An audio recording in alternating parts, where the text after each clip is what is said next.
How'd you get into the management of creators on YouTube? A cold email to Dude Perfect in 2014.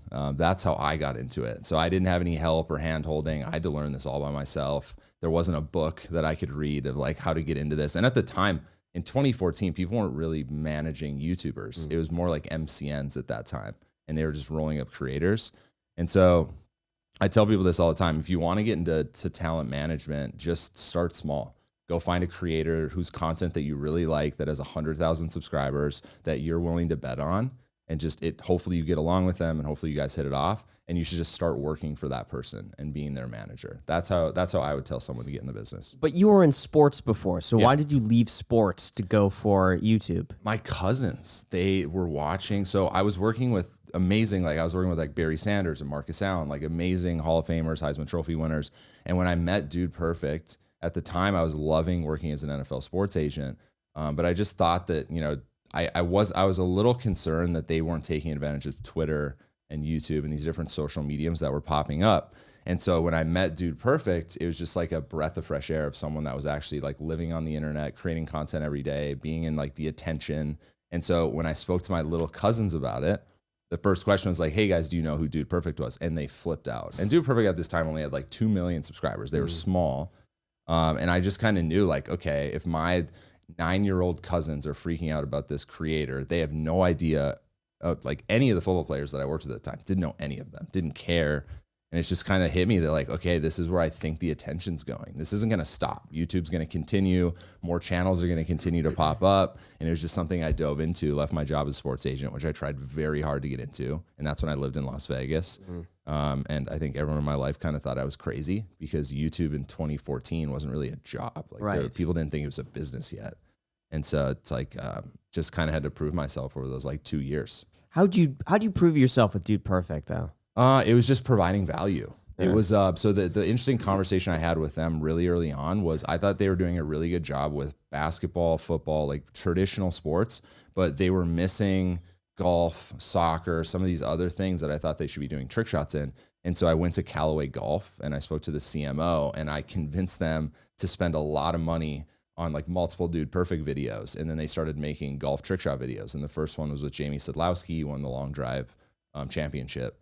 And that was kind of their inroads to golf. And that's really how I built trust with them, was just providing value before anything else. So when you do something like that, do they sponsor the videos or how does that work? So like the ball that the ball that they play within is like product placement in everything, sense. Ball, clubs, bag. We played at like a Callaway Performance Center. Like they literally outfitted the whole video, but they never stopped the video to do like an ad read, which you see YouTubers do now. It's like you stop for 6 seconds. You're like, this is brought to you by Callaway Golf. That's not how Dude Perfect did it. And so it was just organic branding throughout the whole video. And at the end of the video, they were like, hey guys, thanks for watching. If you want to buy these new like Callaway XR irons, go to the link. We're going to have exclusive videos on CallawayGolf.com. And that was kind of the call to action. And that's how Dude Perfect sold videos. That's such a good pitch. That's super smart. Gosh, because if I'm into golf and I saw that, watch the entire video at the very end, I'd want to do that. That's really good. Now, can we ask like what they pay for something like that? Oh, six figures, yeah, at the time. Yeah. And Dude Perfect was averaging, 5-6 million, maybe a little more views per video. And so it was a 6-figure per video deal. For again, like you're like, hey, I stop my videos and do a 45-second ad read, and it sometimes hurts your average view duration. Yeah. For them, it was like, we're not going to kill our ABD. Like we're just going to show them throughout the whole video, and it worked better. Wow.